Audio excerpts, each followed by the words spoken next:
Sir, saka ma'am, 402 po to. Dalawa po ibibigay po namin sa inyo. Hopefully, no? Kasi identified na po yung mga illegal pogos. Andito ng mga exact location, andito po ang address, andito po yung Google shot, andito mga pangalan, andito ang mga incorporators. Isasara na lang po to. Kilala niyo po ba itong dalawang tao na nahuli ng PAOK? Hindi ko po kakilala itong dalawang tao. But you have never met this person? I've met her po. So I met her. Kasi kanina po, Mr. Roque, when I asked you, sabi niyo po, hindi niyo kilala. Yesterday, Chairman Al Tenco was interviewed in Head Start. And he said that sometime last year, I don't know, last year or this year, that Mr. Harry Roque accompanied Miss Cassandra Leong to PAGCOR to assist her in the renewal of their license. Totoo po ba yun, Mr. Harry Roque? Manong Johnny, Kong, hindi po yun ang sinabi ni Chairman Altenco. But I saw it. Pero hindi naman nanood ako kahapon. That's all I did. Before Senado going to ano. Manong, We can call May Mr. I remind Altenco. wait. And we can excuse me, retrieve the files of the interview. It was very clear. Mr. Altenco said during the interview na Mr. Harry Roque accompanied Cassandra Leong with regards only request for the renewal of their license because may $500,000 na hindi nabayaran kaya hindi ma-process yung license nila. And I don't think Mr. Altenco will go on nationwide TV telling lies. Secretary Harry Roque, well, you just have heard the statement of Yusek Gilbert Cruz that linking you to these said Chinese nationals. Kilala niyo po ba itong dalawang tao na nahuli ng PAOK? Hindi ko po kakilala itong dalawang tao. In fact, yung isa, sabi naman po ni Yusek, ay kakarating lang na bansa ng July, yung babae. Yung isa, pagpapakilala niya, ay siya ay Cambodian. No? So, hindi ko po kilala kung sino yung Cambodian na yan. Pero actually, Manong Johnny, just to facilitate things, inaamin ko po that I have an interest in the corporation that owns the house. Hindi ko naman po dininay ito sa Senado. Ang problema lang po talaga is we're in the process of distributing property within the family. And right now, hindi po sa akin talaga yung property. But nagkasundo po kami na talagang I want to retain this property.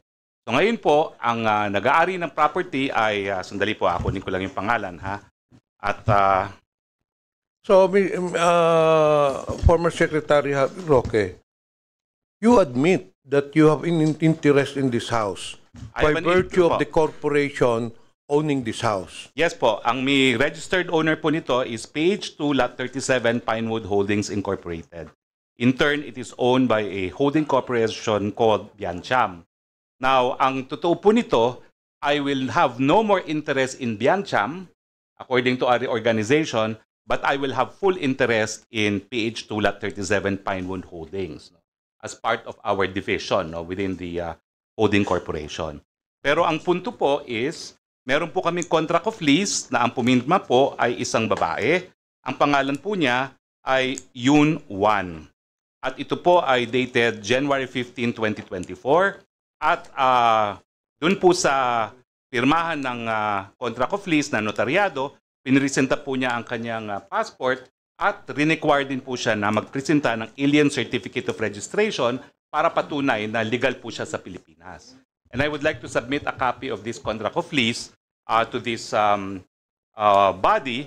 And likewise, I don't think you have a copy of my contract of lease yet, so I will also provide this with to the PAOK. No? So para lang pong malinaw na dahil siya po ay naka-lease, hindi po ako nakaposisyon dito. Sino po, Mr. Roque, ang pumirma dun sa lease, contract of lease? Ang pumirma po ay ang aking may bahay na si Myla Roque po. So you are aware of this contract of lease? I'm aware of this contract of lease with this woman po. No? At ako nga po ang nagsabi na... But you have never met this person? I've met her po. So... I met her. In kasi fact, kanina po, Mr. Roque, when I asked you, sabi niyo po, hindi niyo kilala. hindi po, yung lalaki po. Yung but lalaki now na you're Cambodian. telling this committee na na-meet mo pala yung Yung lessor. Leslie po. Yung Leslie. Oo, Oo. yung Leslie po. Na-meet Oo. ko. In fact, hindi ko lang po na-meet. May isang beses pa na nag-lunch kami sa Los Angeles. No? So, wala naman po akong kaduda-duda na siya ay lehitimo. Siya ay extensively traveled at meron naman siyang ACR. Sa katunayan, she wants to be in complete compliance with the law. Kaya po ngayon, nung napaso ang kanyang ACR, umalis siya ng bansa at ang sabi niya sa akin, she's in the process of renewing her ACR. Pero ang tingin ko naging problema po rito ay itong babaeng ito na may alien certificate of registration at merong passport, ang nakalagay po sa kanya single. So ngayon po, nagtataka ako kung ano talaga ang relasyon nila doon sa lalaki na nahanap sa aking bahay. No? At nung nahanap nga po yung lalaki sa aking bahay, ito nga pong si Ana, no? Ang tawag ko sa kanya Ana kasi yun yung American name niya, hinanap ko at sabi ko, sino yan? Well, yun nga po, lumalabas na yung Cambodian pala ay isang partner niya, pero ang hindi ko naman alam, hindi sila kasal, ewan ko talaga kung talaga siya'y nananatili doon, pero meron po akong katiwala doon. Kasi po, natakot ako na kapag pinaupahan ko sa incheck, sa Chino, sorry po for the derogatory word. Minsan po kasi nung ako'y nasa gobyerno, nagreklamo sa akin yung mga residente na isang subdivision sa Parañaque, trinifer ko sa OIC na NBI, at ginagamit daw ang isang residential house bilang pogo. So, para nga po maiwasan na nagamitin ito for any other purpose, hindi ko po pinaalis yung katiwala ko doon. Nasa labas lang sila ng bahay, nag-aalaga ng hardin, nag-aalaga ng baka, at pinamamasbadan ko po kung ilan talaga ang pumapasok sa bahay. At ang sabi naman po nila, 3 hanggang 4 lang po ang talagang nag-i-stay sa bahay. At wala Mr. po Roque, talagang kailan ho niyo nakilala itong Leslie ninyo? Well, actually ako po, na-meet ko siya sa LA, kailan lang po. Tapos na-meet ko rin siya nung simula po, no? Mr. Chair, na-meet mo yung Leslie, nasa LA ka. Ay, hindi po. Nag-lunch kami sa LA. Okay. Nag-lunch po kami sa LA. When you met this person, this Leslie, meron ng existing contract of lease o wala pa? Meron na po. Kaya ako po siya kakilala. Kailan po nag-start yung contract of lease ninyo, Ang Mr. date Chair? po dito ay January 15, 2024 po itong hawak kong contract of lease. So prior to the signing of the lease contract, you never knew this person? Yung lalaki po. Pero yung babae, kilala ko na rin. Matagal na mukhang kilala to. Kakilala ko na rin po yung babae. Pero ang contract of lease po niya is January 15, 2024. January 2024 yung contract of lease. So kailan na ho nyo nakilala itong taon to? Hindi naman po matagal. Kailan lang din po. Hindi ko lang po maalala talaga kung kailan. Pero kasi, matagal na nilang gusto i-lease yung property. Ang balita Sino ko dun po ang nagrekomenda sa inyo itong person na ito? Well, sila po talagang mapursige na gusto nilang umupa. Ako, nung una, ayaw ko talaga kasi gustong-gusto ko po yung bahay ko, no? At palagi po ako dun sa lugar na yon, no? Pero nagpupumilit at ang nangyari, ako naman po ay nandito na sa Manila. Sabi ko, sayang naman, nabubulok. Sige, paupahan na, no? So, ito po, isasubmit ko po yung aking contract of lease. Yes, please do. Pero Mr. Chair, Vice Chair, can we also have the copies of those Secretary Roque, yung incorporators? You said a while ago that there is a corporation. Opo. Can you kindly submit also to the committee? Hindi ko po dala, but I can of course submit it. No? Alright, thank you so much. Okay. Go ahead. Yeah, Mr. Chair, please submit it, Mr. Roque. So it has been established, Mr. Chair, as per, of course, the admission of Mr. Roque, that he truly owns the house, no? Kasi hindi ka naman magpapalis. You're the one who signed the contract of lease. Well, we have Yung an wife interest mo, in the ikaw corporation po. nagpirma. Yung wife ko po, But hindi you ko po already tinatanggi admitted, naman yan, no? you already admitted earlier that hindi ko by naman po- virtue of your owning the corporation, Yes po. which owned the house, so literally, kayo po may-ari nun. Now, Well, my the question corporation, is, oo. Mr. Roque, since kayo naman ang may-ari nun, pinupuntahan din naman ninyo yon. I'm very sure, according to Mr. Cruz, doon sa mga neighborhood, nakikita po yung presence ninyo.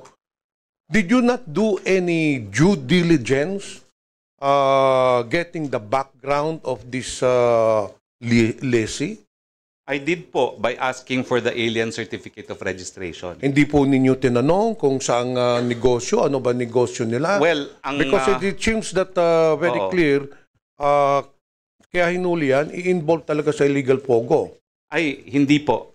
Hinuli po yan at ako po yung nakipag-ugnayan na sa Chinese Embassy rin dahil may wanted pala siya for financial fraud. Hindi po sa Pogo.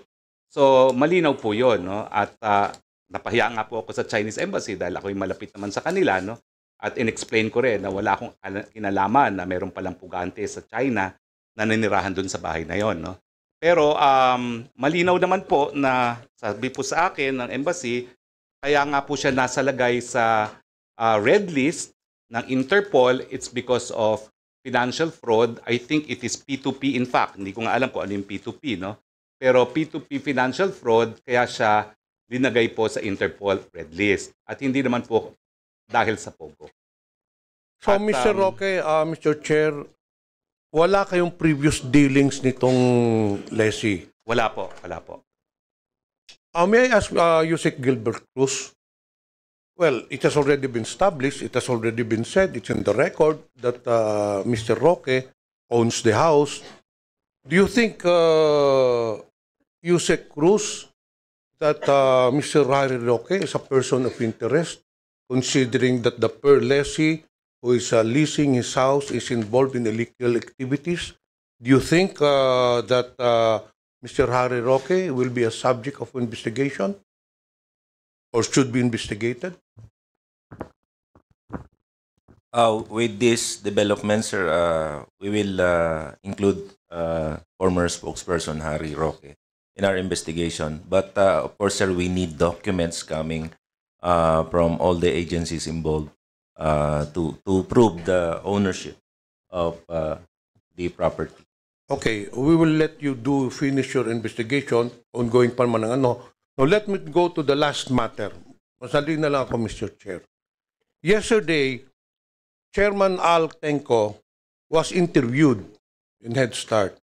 And he said that sometime last year, I don't know, last year or this year, that Mr. Harry Roque accompanied Miss Cassandra Leong to PAGCOR to assist her in the renewal of their license. Totoo po ba yun, Mr. Harry Roque? Manong Johnny, Kong, hindi po yun ang sinabi ni Chairman Altenco. But I saw it. Pero Hindi naman nanood ako kahapon. That's all I did. Oo. Sa Before Senado going po. to ano. Manong, We can call May I Mr. remind Altenco. wait. And we can excuse me, Vice Chair. retrieve the files of the interview. It was very clear. Mr. Altenco said during the interview na Mr. Harry Roque accompanied Cassandra Leong with regards on the request for the renewal of their license because may $500,000 na hindi nabayaran kaya hindi ma-process yung license nila. And I don't think Mr. Altenco will go on nationwide TV telling lies. So we can retrieve that file of that interview. So yung kanang tanong ko po, Mr. Harry Roque, totoo po ba yun? Attorney Roque, resource speakers, a reminder to address the chair. yes, Thank you so much. Mr. Chair, hindi po. 2 beses na po nag-testify si Chairman Altenco at nandito po si Attorney Fernandez na kasama po doon sa meeting. Hindi po ako lumapit kay Chairman Altenco on July 26, 2023 para kumuha ng lisensya. Linapit ko po siya, yung Cassandra Ong, para po magkaroon ng rescheduling of payment sa mga pagkakautang di umano dahil na-dispalkuhan yung Lucky South ng pambayad sa PAGCOR. Binigay daw po nila di umano sa kanilang representative sa PAGCOR na si Dennis Cunana yung pera at na-dispalko. At ito naman po ay 2 beses inulit Mr. Chair, ni Mr. Chairman Harry Roque, it Tangco po. pertains to the same thing. Ay, Sinasabi nyo, ang dinideny, ang tinanong ko sa inyo, totoo ba na nagsama kayo? totoo po, Yun sinamahan po, ko yun po. po ang tanong ko. Opo, pero Now, ang sinasabi nyo, you are denying na hindi dahil dun sa renewal ng license, dun Tama sa po. bayad. But it's still the same issue dahil you cannot renew your license until such time that the $500,000 dollars will be paid. So ganun din po ang objective nun. Kaya sinamahan nyo siya para matulungan na mabayaran yung 500,000, but the ultimate objective is for the renewal of the license. Hindi po ba? Mr. Chair, hindi po. Kasi hindi pa po mapapaso yung lisensya at that time. At in fact, yung last hearing sa Senado, sinabi naman po ni Chairman Altenco na meron pa silang lisensya which was granted by the previous administration and good for 3 years. So hindi pa po sila up for renewal. Okay. Yun lang po. That's besides the point. But you admit that sinamahan po ninyo si Cassandra Leong sa PABCOR to meet with Altenco. Totoo po yan. At paulit-ulit ko naman po yan. In-affirm din po, Mr. Chairman, sa Senado. So, Mr. Roque, Mr. Chair, ano ang relasyon ninyo kay Cassandra Leong? Are you a legal counsel? Are you a consultant? I am Why legal- did you have to accompany Ms. Leong to PABCOR? Well, In I what am- capacity? In my capacity as a practicing lawyer po, because the company that she represents is Whirlwind Corporation. Whirlwind Corporation po is isang service provider. At ang kliyente po niya ay ang Lucky South. And I'm happy po na nandito si Chairman Domingo para ma-explain ko anong nature ng service provider. They provide all services po to their POGOs, lalo na yung mga nasa POGO Hub, kasi po hindi nag-i-English yung mga POGO na yan. So they deal with the outside world using service providers. At yan po yung negosyo ni Whirlwind na kumpanya po ni Cassie Ong. No? At yung panahon nga po noon, ang problema nila, yung representante nila sa PABCOR mismo, di umano, ang kanilang naging problema. So ako naman po, in-accommodate ko naman po dahil alam ko na parang nabiktima naman itong mga taong ito. At yun nga po, ang hiningi namin kung po pwedeng bayaran yung obligasyon na gives, no? By installment basis. Pero wala pa pong usaping lisensya nung panahon na yon. Mr. Chair, Mr. Roque, Interjection lang, Vice Chair. Ikapraso lang. Just wanted to find out the Whirlwind Corporation is a Whirlwind Corporation is a realty development corporation. Am I correct? Tama po yan, Mr. Chair. At kaya po ako unang nakilala yan matapos ang eleksyon, ang nagpakilala po sa akin, sila daw ay mag-i-invest sa mga renewable energy projects. Pero former Secretary Roque, hindi sila nagpo-provide. No service provide. Hindi sila service provider, in other words. Kasi dito ata sa incorporation nila, it's all about realty development. So, I was confused kung nagpo-provide sila ng service ang Whirlwind. Apo. Well, again, apo. Nagpo-provide sila sa... Wait, sandali ha. Because in accordance with the SEC, ano lang po sila? Development, realty development. So, why are they providing services? Sila po ang umupa dun sa lupa, sa Porac, at sila po ang nagpagawa ng mga buildings. At sila po ang Yes. nagpapaupa sa Lucky South. Yes, So, correct. yung by being a service provider, at alam ko po naman po, ang patakaran ng mga ibang service provider, ganyan rin, sila nagbibigay ng physical infrastructure, pati computer sila nagbibigay, at iba pang mga serbisyo dun sa mga nag-ooperate ng POGO, kasi mga POGO talaga, mga Chino, at dun sila talaga sa electronic gambling na involved. So, aside from the realty development, they provide services as well. Tama po yan. At kaya But nga in po, relation to their SEC, ang purpose lang nila is specifically for development ng properties. So, I think there are some violation with regards to the delivering services as well. hindi ko pa because- po Mr. Chair, hindi ko pa po nakikita yung articles nila, pero totoo po na they are first and foremost a real It's here, estate company. Secretary Roque. The amended Articles of Incorporation of Whirlwind Corporation is primarily is to engage in realty development. That's their purpose. Tama po. Mr. So, Chair, Kung sila po ay nagbibigay ng ibang serbisyo, then it's beyond their corporate responsibility nila. normally diba? po, merong primary at merong secondary. So it could be covered by a secondary purpose po, no? So we At, will check the meron namang secondary mga- purpose. Oo. Okay, for the meantime, we'll be asking. Sige, go ahead muna. I'll hanapin be ko lang. winding up my interpellation, Mr. Chair, to give a chance to other. Mr. Roque, Mr. Chair, kailan ho niya nakilala si Cassandra Leong? Right after elections po, dahil I had to settle back to my practice, dahil natalo nga tayo ng eleksyon, and settle back to old projects that I left hanging, including renewable energy projects. Paano ho niyo nakilala si Cassandra Leong, Mr. Chair? May nagpakilala po sa akin na isang Malaysian company also engaged in renewable energy, at ang sabi nila, sa Singapore, merong company na may presence sa Philippines that is seriously studying the feasibility of starting an integrated solar panel manufacturing facility, kasi nga po binoboycott ng mga Amerikano yung solar panels na made in China. Kailan po, anong year po kayo nakakilala ni Cassandra Leong? Matapos po ang eleksyon. Ang eleksyon po ay 2022.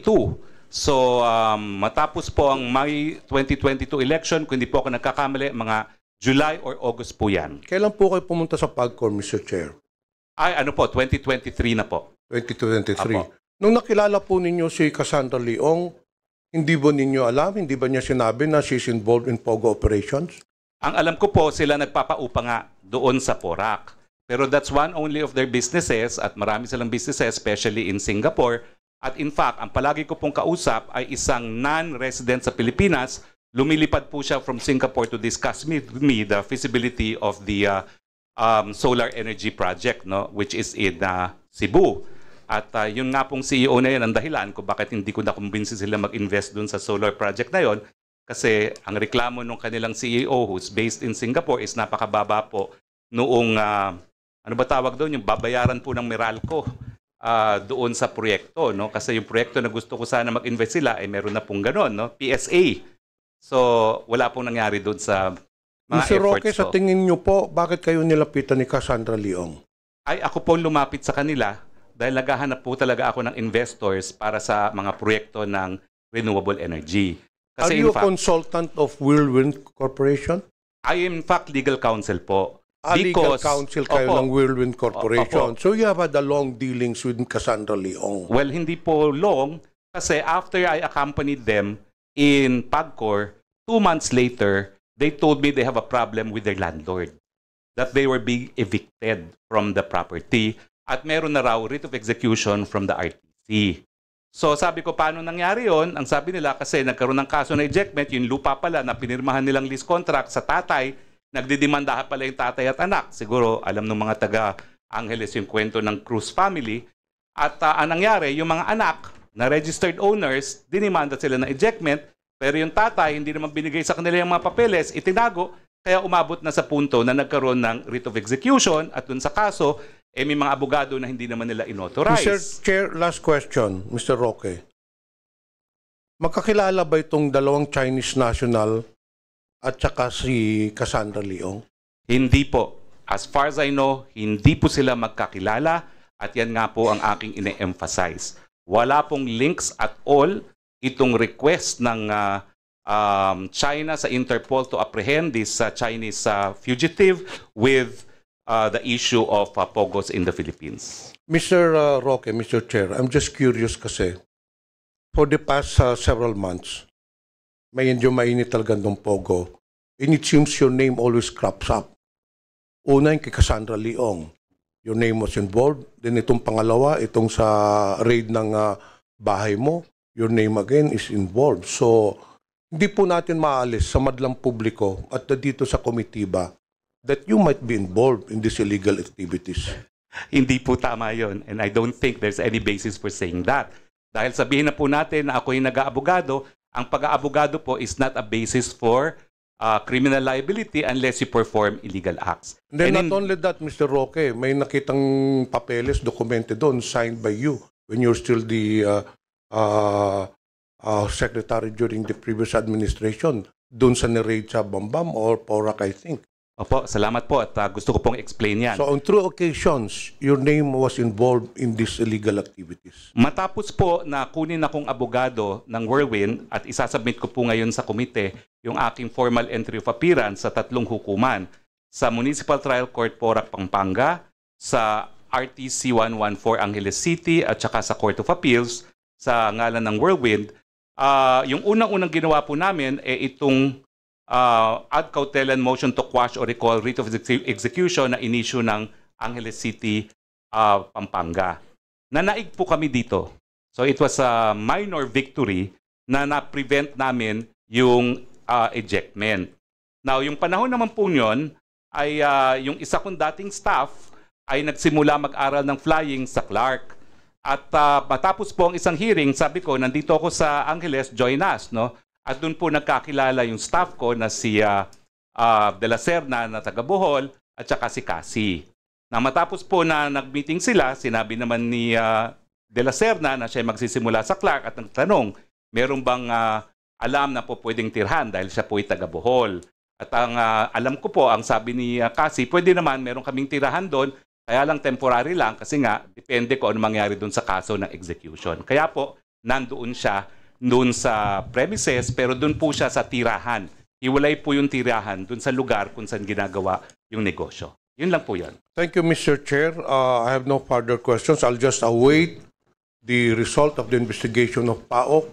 And let's just hope, Mr. Roque, that there will be no more cropping up of your name in next raids or whatever. Kung mga ano, baka may iba pa kayong bahay na pinaparentalan po. Wala na po. Pero, Congressman Pimentel, Manong Johnny, you know me from the 17th Congress. I have no further And, question, Mr. Mr. Chair. And the Security and Exchange Commission, when we asked the, what do you call this, the incorporators of the 402 illegal POGOs that was identified by PAOK-TF, for the information of the members of these both committees, andito po sa likod, lahat yung mga documents. Andiyan po lahat. If you wanted to see, because voluminous po yung ating pong mga documents, but I tried to check it out last night, and almost all of them have a Chinese incorporators. So if you want to check, you can check it out at the back of this chair. Okay, so before I recognize Congressman Deputy Speaker Albano, would you mind if I just give these documents to the City League and the Municipal League of Mayors? Because in the last 2 hearings, we have invited them over. And as a matter of fact, andito ngayon si Congressman, our former colleague, si Congressman Paul Batawil, who will be accepting these 402 illegal POGOs in different municipalities and cities. Kayo si Paul sa cities no? Yung sa municipalities, si Solel Manzano, the Deputy Executive Director ng League of Cities. Siya yung representative ng ating pong National President Mayor Joy Balmonte. And si Paul, representative ng League of Municipalities. So we will be submitting to you, no? Sir, saka ma'am, 402 po to. 2 po ibibigay po namin sa inyo. Hopefully, no? Kasi identified na po yung mga illegal POGOs. Andito ng mga exact location, andito po ang address, andito po yung Google shot, andito mga pangalan, andito mga incorporators. Isasara na lang po to. So we hope to have a positive result in the soonest possible time to help our government, especially the PAOK-TF. Kasi po, hindi nila kayang i-operate lahat ng to. 402 to. And nandito po ang mga cities, andito ang mga municipalities. Congressman Paul, can you say something para at least para ma-assured po ang kongresong ito that a positive result on the closure of all these identified sites will be done by the Municipal League of Mayors and the City Leagues as well.